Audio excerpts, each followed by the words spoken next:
Chapter 1 of Tiger Rising. That morning, after he discovered the tiger, Rob went and stood under the Kentucky Star Sign Motel. He waited for the school bus just like it was any other day. The Kentucky Star Sign was composed of a yellow neon star that rose and fell over a piece of blue neon in the shape of the state of Kentucky. Rob liked the sign. He harbored a dim but abiding notion that it would bring him good luck. Finding the tiger had been luck. He knew that. He had been out in the woods behind the Kentucky Star Motel, way out in the woods, not really looking for anything, just wandering, hoping that maybe he would get lost or get eaten by a bear, but not have to go to school ever again. That's when he saw the old Blue Champ gas station building, all boarded up and tumbling down. Next to it, there was a cage.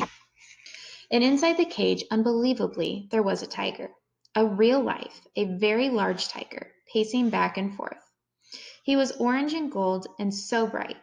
It was like staring at the sun itself, angry and trapped in a cage. It was early morning and it looked like it might rain. It had been raining every day for almost 2 weeks. The sky was gray, the air was thick. Fog was hugging the ground.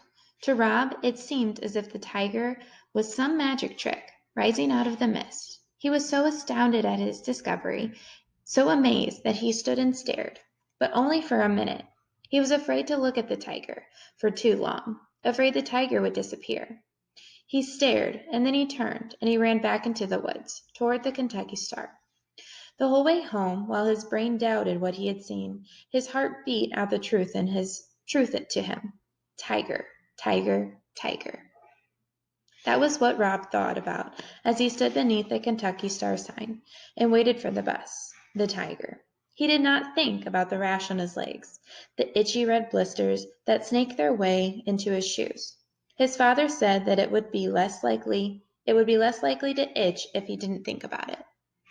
And he did not think about his mother. He hadn't thought about her since the morning of the funeral.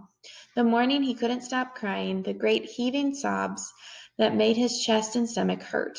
His father, watching him, standing beside him, had started to cry too. They were both dressed up in suits that day. His father's suit was too small. But when he slapped Rob to make him stop crying, he ripped a hole underneath the arm of his jacket. "There ain't no point in crying," his father said afterward. "Crying ain't going to bring her back." It had been 6 months since that day, 6 months since he and his father had moved from Jacksonville to Lister, and Rob had not cried since, not once. The final thing he did not think about that morning was getting onto the bus. He specifically did not think about Norton and Billy Threemonger waiting for him like chained and starved guard dogs, eager to attack. Rob had a way of not thinking about things. He imagined himself as a suitcase that was too full, like the one he had packed when he had left Jacksonville after the funeral. He made all of his feelings go inside the suitcase. He stuffed them in tight, and then he sat on the suitcase and locked it shut. That was the way he not thought about things. Sometimes it was hard to keep the suitcase shut, but now he had something to put on top of it, a tiger. So as he waited for the bus under the Kentucky Star sign, and as the first drops of rain fell from the sullen sky, Rob imagined the tiger on top of his suitcase, blinking his golden eyes, sitting proud and strong, unaffected by all of the not thoughts inside, straining to come out.